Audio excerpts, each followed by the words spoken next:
अस्सलाम वालेकुम। Today is lecture number 9 MGT 501। इस चैनल पर आप MGT के अदर लेसन्स भी चेक कर सकते हैं और लेक्चर नंबर 9 आज मैं देने जा रही हूँ। HRM है हमारा सब्जेक्ट और इसमें हम डिफरेंट HR से रिलेटेड चीज़ें पढ़ चुके हैं। लास्ट टाइम हम वर्कफोर्स डाइवर्सिटी के बारे में पढ़ा है और आज हम पढ़ेंगे functions and environment of HRM। अच्छा, फंक्शंस के बारे में आपको थोड़ी नोहा होगी पहले से, तो आज हम इसके बारे में अगेन पढ़ने जा रहे हैं। ह्यूमन रिसोर्स फंक्शंस जो है वो स्मॉल बिजनेस में है, मीडियम साइज़ में है और लार्ज बिजनेस में। इनमें क्या डिफरेंस है ये हम पहले पढ़ेंगे। तो हम स्टार्ट करते हैं जी। Some aspect of the human resource functionally में actually be more significant in smaller firms. ठीक है, स्मॉलर फर्म्स में भी ज़्यादा फोकस किया जाए HRM के ऊपर। ठीक है, मतलब स्मॉलर फर्म्स में और तरह का माहौल होता है, ऑब्वियसली कम लोग होते हैं, तो हम कम लोग हैं, हम उनके ऊपर ज़्यादा फोकस करेंगे, तो हम उनकी ज़्यादा जो है वो कंपनसेशन करने की कोशिश करेंगे। मीडियम साइज़ जो फर्म्स होती हैं, जैसे जैसे फर्म्स बढ़ रही हैं, ग्रो हो रही हैं, वो थोड़ी कम्प्लेक्स होती जाती हैं, उसमें लोग ज़्यादा से ज़्यादा आ रहे हैं। ठीक है, और उसके फंक्शंस जो हैं उस पे ऊपर ज़्यादा हम लोग फोकस करना शुरू कर देते हैं। ठीक है, तो HRM रिमेन्स द सेम, उसका पर्पस सेम ही रहता है, लेकिन थोड़े से जो है वो थोड़ा सा अप्रोच में फ़र्क आ जाता है। As a firm grows a separate staff function में बी रिक्वायर्ड। ठीक है, अगर छोटी फर्म होगी तो उसमें में भी सेपरेट स्टाफिंग की ज़रूरत ना हो, मतलब वो एक छोटी सी फर्म हम मैनेज कर लेंगे थोड़े से लोगों को, लेकिन जब वो फर्म बढ़ जाएगी ना तो हमें उसमें एक डिफरेंट में भी सेक्शन प्रोवाइड हो करना पड़े जो कि सिर्फ स्टाफिंग को ही देखे। ठीक है, तो इन अ लार्जर फर्म जो क्या होता है कि the person chosen to do so will be expected to handle most of the human resource activities. For a medium sized firm there is a little specialization। मतलब थोड़ी सी जो बड़ी फर्म है, एक छोटी फर्म है, थोड़ी दरमियानी फर्म जिसे हम कह सकते हैं, उसमें एक अलग से हमें सेक्शन बनाना पड़ेगा जो कि सिर्फ HR को ही देखेगा। अच्छा, जो ज़्यादा बड़ी फर्म्स हैं उसमें क्या होगा कि बहुत ज़्यादा लोग होंगे ऑफ कोर्स, तो सब सेक्शंस जो हैं वो वही बनाए जाते हैं। एक ह्यूमन रिसोर्स मैनेजर होगा उसमें, जो सारी चीज़ों को मैनेज कर रहा है, अटेंडेंस को मैनेज कर रहा है, लोगों की बेनिफिट्स को मैनेज कर रहा है, प्रमोशंस को, ट्रेनिंग्स को। ठीक है, तो ये एक अलग से, बिल्कुल एक अलग से जो है वो डिपार्टमेंट बना दिया जाता है, जो कि जिसमें लेबर रिलेशंस को देखा जाएगा, लोगों की सेफ्टी को देखा जाएगा, बेनिफिट्स को देखा जाएगा। ठीक है, तो ये फ़र्क होता है। And evolving HR organisation for larger firms. ठीक है, HR organisational structure of large size firm change as firm outsource use company service centres and evolve in other ways to make HR more strategies. ठीक है, HR organisation जो है वो different, उसमें changing आते जाते हैं साइज़ के साथ साथ, जैसे जैसे बढ़ती जाएगी उसमें डिफरेंट डिफरेंट चीज़ें ऐड होती जाएंगी। ठीक है, बेसिक जो फंक्शन हैं वो किसी भी HRM डिपार्टमेंट के वो हैं जी: staffing, human resource development, relation, safety और कंपनसेशन। इसके बारे में पहले भी थोड़ा पढ़ चुके हैं, लेकिन आज मैं आपको थोड़ी सी दोबारा इस पर थोड़ा सा बता देती हूँ इसके बारे में। स्टाफिंग क्या है जी? आपने मतलब लोगों को हायर करना है। ठीक है, इसमें आपने हायर करने में सबसे पहले जॉब एनालिसिस करना है। ठीक है, आप देखेंगे कि जी कौन कौन सी स्किल होनी चाहिए बंदे में, कौन सी ड्यूटी है उस बंदे की, तो क्या मतलब हमारी ऑर्गेनाइजेशन को जॉब एनालिसिस में हम बेसिकली ये देखते हैं कि हमारी जॉब क्या है, इस बंदे की ड्यूटी क्या है और कौन सी स्किल चाहिए, हमें किस तरह का बंदा चाहिए उसको परफॉर्म करने के लिए। तो HR प्लानिंग जो है वो एक प्रोसेस है जिसमें हम सारा प्लान करेंगे। ठीक है, कि जी कितने नंबर ऑफ़ एम्प्लॉयज़ हमें चाहिए, किस स्किल के साथ चाहिए। ठीक है, रिक्रूटमेंट जो है वो हम एक तरह का एक पूल क्रिएट करते हैं, उसमें डिफरेंट ज़्यादा से ज़्यादा लोगों को हम इंकरेज करने की कोशिश करते हैं कि वो हमारे ऑर्गेनाइजेशन में अप्लाई करें। ठीक है, हम डिफरेंट न्यूज़पेपर में ऐड देंगे, हम लिखेंगे उसमें कि हमें किस तरह का बंदा चाहिए, उसकी क्या क्या ड्यूटी होगी, उसकी क्या क्या कंपनसेशन होगी। तो हम ज़्यादा से ज़्यादा लोगों को हम जो है वो इंकरेज करते हैं कि वो हमारे ऑर्गेनाइजेशन में अप्लाई करें। तो इसे हम कहते हैं जी रिक्रूटमेंट। एक बहुत बड़ा हमने पूल क्रिएट कर लिया लोगों का। अब हमने उसमें से सिलेक्शन करनी है, मतलब कि हम जो बेहतर एम्प्लॉय हैं हम उनके टेस्ट लेंगे, उनके इंटरव्यू करेंगे, हमें जो बंदा बेहतर लगेगा ना उनमें से हम उनको सिलेक्ट कर लेंगे अपनी ऑर्गेनाइजेशन के लिए। इसे हम कहेंगे स्टाफिंग फंक्शन। ये HR का एक स्टाफिंग फंक्शन है जो कि एक लार्ज ऑर्गेनाइजेशन में ज़्यादातर होता है।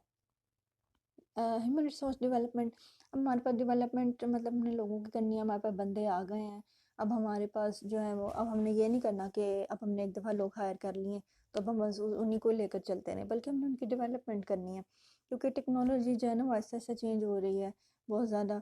तो हमने जो है ना वो करना है कि आहिस्ता आहिस्ता लोगों को उससे उसका नॉलेज प्रोवाइड किया जाए। अगर एक दफ़ा एक लोग हायर हो गए, बस उनसे एक ही काम लिया जा रहा है, तो वो तो उसी तरह ही करते रहेंगे। हमारा ही नुकसान है, हमारी ऑर्गेनाइजेशन का नुकसान होगा, उनका तो कोई नुकसान नहीं, उनको तो बेनिफिट मिल रहा है, अपना सैलरी मिल रही है। लेकिन अगर हम उनकी डेवलपमेंट करेंगे ना, तो ये है कि वो जो लोग हैं ना, उनको मतलब कि उनको बेहतर काम करना आ जाएगा, तो हमारी ऑर्गेनाइजेशन के लिए बेहतर काम कर सकेंगे वो। नेक्स्ट है जी कंपनसेशन एंड बेनिफिट्स। ये भी एक बहुत इम्पोर्टेंट जो है वो काम है एचआर डिपार्टमेंट का। जब तक आप पे वो लोगों को नहीं करेंगे, बेनिफिट्स अच्छे नहीं देंगे, ठीक है। फाइनेंशियल बेनिफिट्स भी हो सकते हैं, नॉन फाइनेंशियल भी हो सकते हैं। फाइनेंशियल में मतलब बोनस आ जाते हैं, डिफरेंट तरह के पे पैकेज आ जाते हैं। आप मतलब कि कोई अच्छा काम किया किसी बंदे ने, तो आपने उसको एक चेक दे गिफ्ट कर दिया, ठीक है। इसके अलावा नॉन फाइनेंशियल में आएगा कि सच एज आपने कोई भी आप अच्छा इन्वायरमेंट उनको दे रहे हैं, ठीक है। आपने उनको वेकेशंस दे दी हैं, या फिर आपने उनको कोई और नॉन फाइनेंशियल बेनिफिट दे दिया है, ठीक है। तो इसको हम कहेंगे कि जी ये नॉन फाइनेंशियल बेनिफिट है। ये भी एचआर का काम है। सेफ्टी एंड हेल्थ प्रोवाइड करना भी एचआर डिपार्टमेंट का काम है। वो बंदे अपने आप को सेफ महसूस करें, ये नहीं कि वो कोई हज़ार्डस इन्वायरमेंट में अगर कोई केमिकल वगैरह के लैब में काम करें तो वो डरे रहें बस कि अभी धमाका हो जाएगा, अभी हमें कुछ हो जाएगा। बल्कि आपने उनको हेल्थ और सेफ्टी की इंश्योरेंस प्रोवाइड करनी है। आप इंश्योरेंस प्रोवाइड कर सकते हैं उनको। इसके अलावा आप उनको मतलब मेडिकल फैसिलिटी प्रोवाइड कर सकते हैं कि अगर वो बीमार होते हैं तो वो फ्री कहीं से भी इलाज करा सकते हैं। एम्प्लॉय एंड लेबर रिलेशन है जी, कि आपने एम्प्लॉय और लेबर के बीच में आपने किस तरह से रिलेशंस को कायम करना है। मतलब एचआर डिपार्टमेंट का काम है कि टॉप मैनेजमेंट में और लोगों के बीच में अच्छे रिलेशंस को कायम करे, उनकी डिमांड्स उनकी प्रॉब्लम्स को पहुंचाए ऊपर तक। और इसके अलावा टॉप मैनेजमेंट को भी इंकरेज करे कि वो लोगों की प्रॉब्लम्स को सुने और उनको सॉल्व करें, ठीक है। ह्यूमन रिसोर्स रिसर्च है जी, आपने इसके ऊपर रिसर्च करनी है। ये नहीं कि आपने बस लोगों को जो है वो मतलब छोड़ दिया। आपने रिसर्च करनी है इसके ऊपर कि लोग किस तरह से चल रहे हैं, क्या क्या बेहतरी आनी चाहिए, ठीक है। इंटर रिलेशनशिप है जी एचआरएम फंक्शंस की। ये सब फंक्शंस एचआरएम के इंटर रिलेटेड हैं। आपने मतलब जब लोगों को हायर कर लिया है तो आपने उसके बाद उनको डेवलप किया, फिर कंपनसेट किया, ट्रेनिंग की, ठीक है। उसके बाद फिर कुछ लोग आपको लगेगा कि वो भाई इस काबिल नहीं है कि लोग मतलब एक ऑर्गेनाइजेशन में रहें, तो आपने उनको सम टाइम आप डाउन साइजिंग कर देते हैं, फिर नए लोग रखते हैं। ये सब चीज़ें इंटर रिलेटेड होती हैं। एक फंक्शन हो रहा है, फिर दूसरा हो रहा है, तीसरा हो रहा है, ठीक है। Dynamic human resource management environment. इसका इन्वायरमेंट जो है वो बहुत ज़्यादा डायनामिक है। मतलब कि इन्वायरमेंट में रैपिड चेंजेस आ रहे हैं। वर्कफोर्स डाइवर्सिटी इसके बारे में पढ़ चुके हैं। ग्लोबलाइजेशन आ रही है, इंटरनेट का दौर है, लेजिस्लेशन है जी, evolving work and family roles हैं, ठीक है। ये सब चैलेंजेस हैं इन्वायरमेंट के अंदर। स्किल्स की shortages and the rise of the service sector, ठीक है जी। इसके अलावा जो और क्या चैलेंज हैं जी, कम्पिटिटिव पोजीशन है जी, कॉस्ट है, quality, distinctive capability, decentralisation, downsizing, restructuring, ठीक है। ये सब कुछ हम पिछले एक लेक्चर में पढ़ चुके हैं। एक्सटर्नल एनवायरनमेंट फैक्टर्स क्या हैं जी, labour force, legal consideration, society, union, shareholder, competition, customer, technology, economy, ठीक है। जो इन्वायरमेंट है क्या कहते हैं एक्सटर्नल, उसके अंदर ये सब चीज़ें आती हैं कि जी लेबर फोर्स है जी, कि बहुत जिसे हम कहते हैं जी पूल है, जिसमें से किसी भी इदारे ने वर्कर रखने हैं, तो एक इदारा है उसकी कैपेबिलिटी पे डिपेंड करता है कि वो किस तरह के बंदे जो है वो मतलब हायर करे। तो लेबर फोर्स एक्सटर्नल इन्वायरमेंट में आती है, आपने इसमें से लोग चूज़ करने हैं। लीगल कंसिडरेशन, ठीक है जी, एचआरएम जो है relates to federal, state and local legislation that में court decision repeating this legislation major impact on human resource management. मतलब कि लीगल कंसिडरेशन मतलब कि बहुत ज़्यादा जो लीगल जो रूल्स एक्सेट्रा हैं वो भी हमारे एचआर से रिलेटेड आते रहते हैं। तो लोगों को हमें कंपनसेट करना पड़ता है कि कोई भी हमारे खिलाफ कोर्ट में ना चला जाए। सोसाइटी भी हमारे एचआरएम पे प्रेशर डाल सकती है। If a firm is to remain acceptable to the general public, it must be capable of accomplishing its purpose in lies with societal norms. मतलब हमें नॉर्म्स और इन सब चीज़ों को देख के चलना पड़ता है, और हमने जो है वो ये देख कर चलना है कि जी आपने लोगों की जो इंटरेस्ट है उसको सर्व करना है। Unions is a group of employees who have joined together for the purpose of dealing collectively with their employer। मतलब डिफरेंट तरह की यूनियंस बन चुकी हैं इदारों में जो अपने मतलब हकूक़ के लिए बातें करते हैं। शेयर होल्डर्स क्या हैं जी, डिफरेंट तरह के स्टेक होल्डर्स और शेयर होल्डर्स होते हैं, शेयर होल्डर्स वो होते हैं जिन्होंने कंपनी में जो इन्वेस्ट किया होता है, और they may at time challenge program considered by management.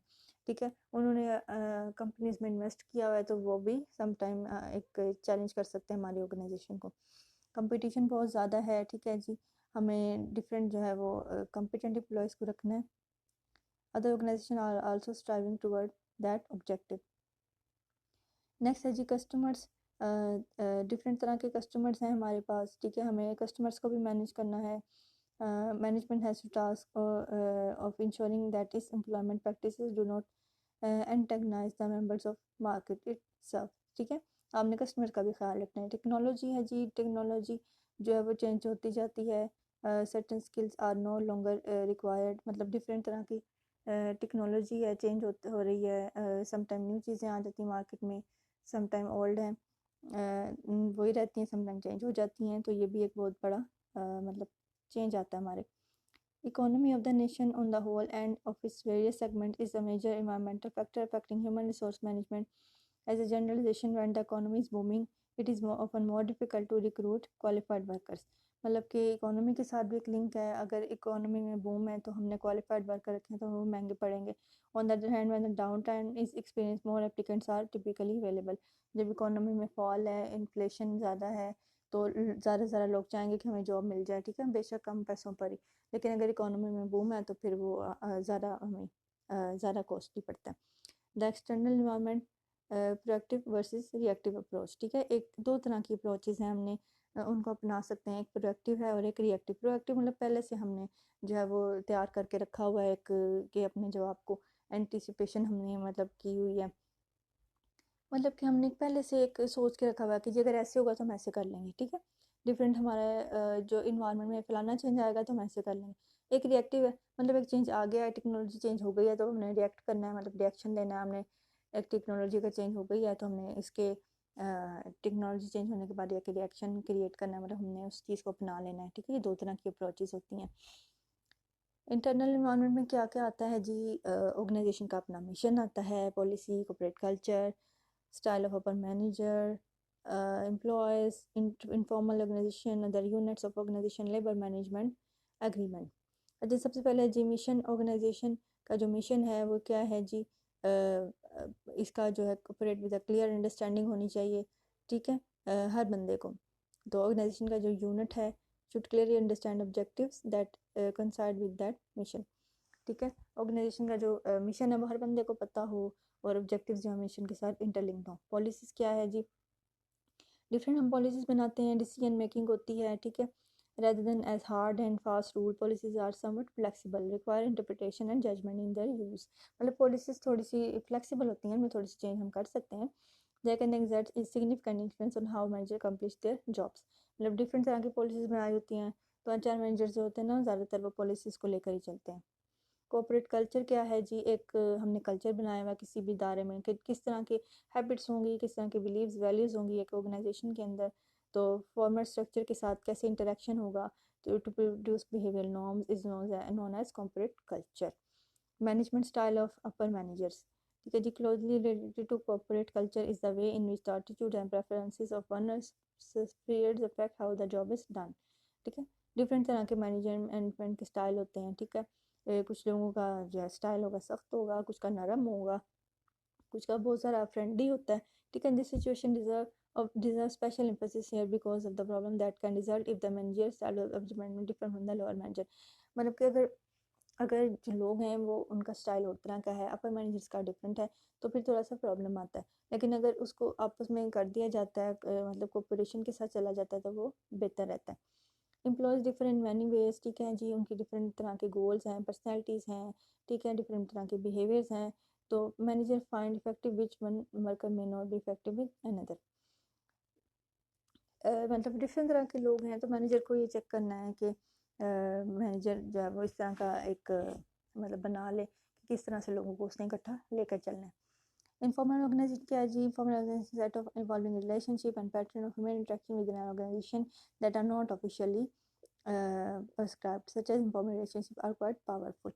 मतलब इनफॉर्मल ऑर्गेनाइजेशन है, एक फॉर्मल ऑर्गेनाइजेशन है। फॉर्मल है कि जिसमें जो ऑब्जेक्टिव्स हम ऑर्गेनाइजेशन के अचीव कर रहे हैं, लेकिन इनफॉर्मल ऑर्गेनाइजेशन क्या होती है जी, उसमें जो आपने जस्ट लोगों के बीच में वैसे एक रिलेशन बना होता है कि आप उनसे गपशप कर ली ये वो, ठीक है। तो ये जो लोगों के बीच में इनफॉर्मल ऑर्गेनाइजेशन है ना, वो भी मतलब क्वाइट पावरफुल होती है। मतलब लोगों के बीच में रिलेशन आपस में होते हैं ना, वो बेहतर समटाइम काम ज़्यादा अच्छा कर रहे होते हैं। आपने भी नोट किया होगा कि जो फ्रेंड्स होते हैं ना आपस में, वो ऑर्गेनाइजेशन का जब कोई काम करते हैं ना, कोई प्रेजेंटेशन बनाते हैं, वो मिलकर ऐसे बैठे होते हैं जैसे मतलब आराम से, कोई प्रॉब्लम नहीं होती, लड़ाई नहीं होती उनमें।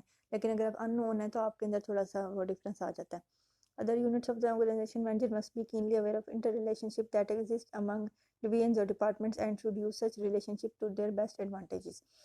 एक ऑर्गेनाइजेशन के डिफरेंट यूनिट्स होते हैं, ठीक है, तो वो सब आपस में इंटरलिंक करते हैं। तो मैनेजर को चाहिए कि उन सबको इस तरह से इंटरलिंक करके रखें जिससे ऑर्गेनाइजेशन के ऑब्जेक्टिव जो है आसानी से अचीव हो सकें।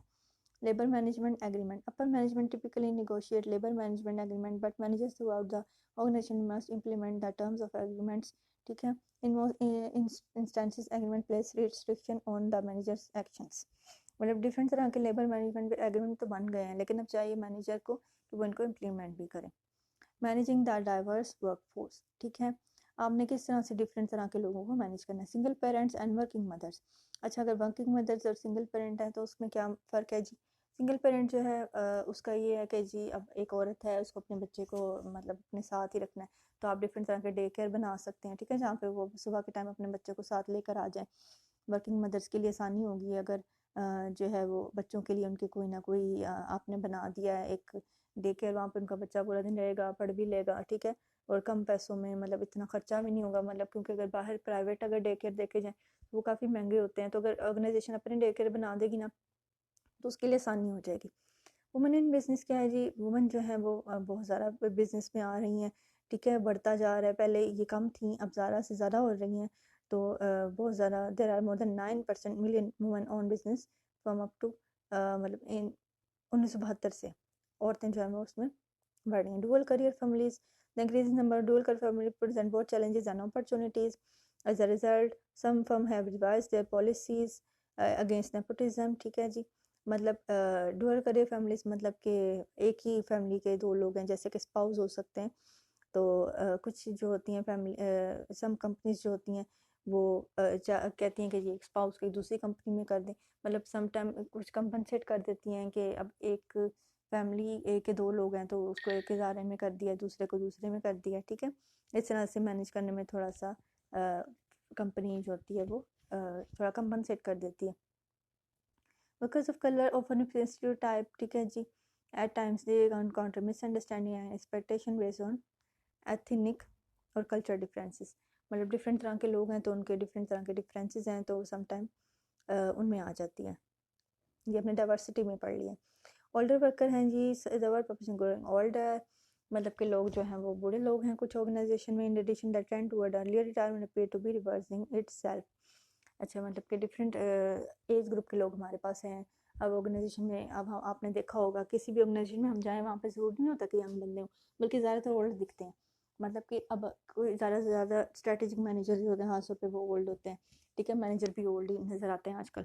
समटाइम यंग भी होते हैं, लेकिन ज़्यादातर जो है वो हम देखने में आता है कि ओल्ड जनरेशन अभी चल रही है। Person with disability, a handicap or disability limit the amount of kind of work a person can do or make achievement usually difficult, ठीक है। पर्सन विद डिसेबिलिटीज़ भी होते हैं बहुत सारे ऑर्गेनाइजेशन में, डिसेबल का कोटा होता है, उन्होंने डिसेबल लोगों को रखा होता है। तो समटाइम जो है वो उनकी डिसेबिलिटी उनको किसी मतलब प्रॉब्लम क्रिएट करती है। एक बंदा अगर उसको चलने में प्रॉब्लम है तो ज़्यादा मतलब ज़्यादा काम नहीं कर सकेगा।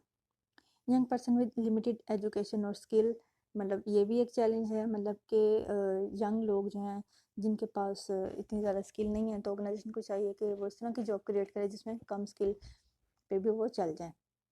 एजुकेशनल लेवल जो है एम्प्लॉयज़ का वो है जी कि कुछ जो हैं वो लोग बहुत ज़्यादा एजुकेटेड हैं और इसके अलावा लिटरेसी भी बढ़ती जा रही है हमारे मुल्क में, तो इस तरह से मिक्स लोग हैं। कॉर्पोरेट कल्चर क्या है जी, shared value beliefs habits with an organization that interact with formal structure to produce behaviour norms. It is a pattern of basic assumption values norms and effects shared by the organization member. मतलब different तरह के behaviours और ये सब चीज़ें मिलकर हमारा corporate culture बनाती हैं। तो ये हमने पिछले डाइवर्सिटी के लेक्चर में भी इसको थोड़ा सा एक्सप्लेन किया था मैंने डिटेल के साथ। तो यहाँ पे भी दोबारा से है ये मैनेजिंग डाइवर्स फोर्स। तो आज भी मैंने थोड़ा सा इस पे मतलब पॉइंट्स को आपको बता दिया है, ये वो सेम ही है। तो आप पिछले लेक्चर में जाकर भी इसको थोड़ा डिटेल से चेक कर सकते हैं। तो that's all about today's lecture number 9। तो इसके अलावा आपको कोई भी क्वेश्चन हो तो आप इससे रिलेटेड हमारे यहाँ पे कमेंट करके पूछ सकते हैं।